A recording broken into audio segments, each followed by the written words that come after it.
All right, let's jump straight into another amazing explainer. Today, we're taking a massive leap back in time, way, way back to the ancient biblical days of Leviticus, to figure out how people handled making mistakes. Because, in any bustling ancient world, oopsies were absolutely bound to happen. But that brings up a really fascinating question. What happens if you do something wrong, but completely by accident? I mean, sometimes we kind of think a mistake only counts if we do it on purpose, right? Like sneaking an extra cookie. But these ancient texts show us that our actions have real consequences, even if we were just being a little clumsy. Section 1. The Oopsie Rules. So Leviticus Chapter 5 lays out exactly what counts as an unintentional mistake. Basically, you're accountable for negligence. Like, if you're a witness and you hide the truth, huge oopsie. Or say you accidentally touch something unclean, like a wild animal carcass. You're actually guilty even if you didn't realize it right in that moment. Oh, and letting a rash, silly promise slip out and then totally forgetting about it? Yep, that's an oopsie too. And this highlights a massive lesson for us: accountability. You're guilty before God, not just for doing something wrong on purpose, but even for accidentally failing to do what's right. It just means we really need to be super mindful of our daily actions. Moving right along to Section 2, Fixing Our Mistakes. So how do we actually fix these things? Well, the ancient rules give us 3 exact steps to wipe the slate clean. Step 1, you have to confess exactly how you messed up. Step 2, make restitution, which basically means actively fixing the problem.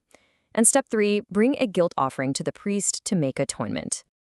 Which brings us to Section 3, the +20 rule.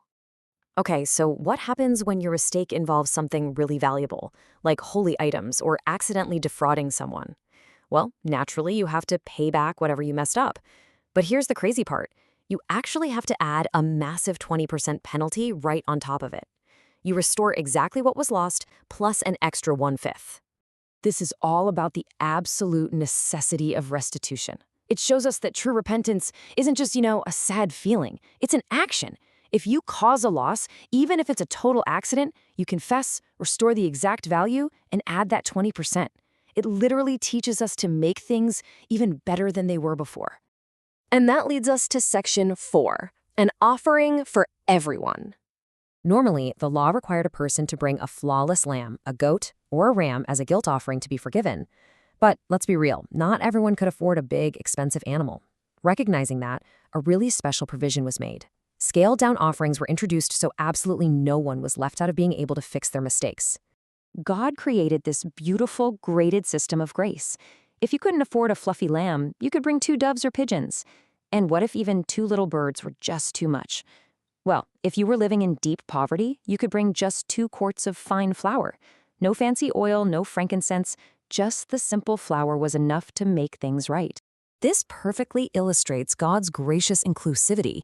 It's the ultimate proof that God values the sincere heart behind an offering far, far more than its material wealth. Whether it was a flawless ram or just a handful of simple flour, your heart mattered most, and you would be forgiven.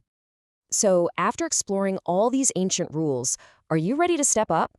The next time you make an unintentional mistake, will you be accountable, actively make it right, and show a heart of true repentance? I bet you will. Thank you so much for joining our ancient Egyptian adventure today. Keep learning, keep growing, and to catch our next explainer, click the bell button, like, share, and subscribe.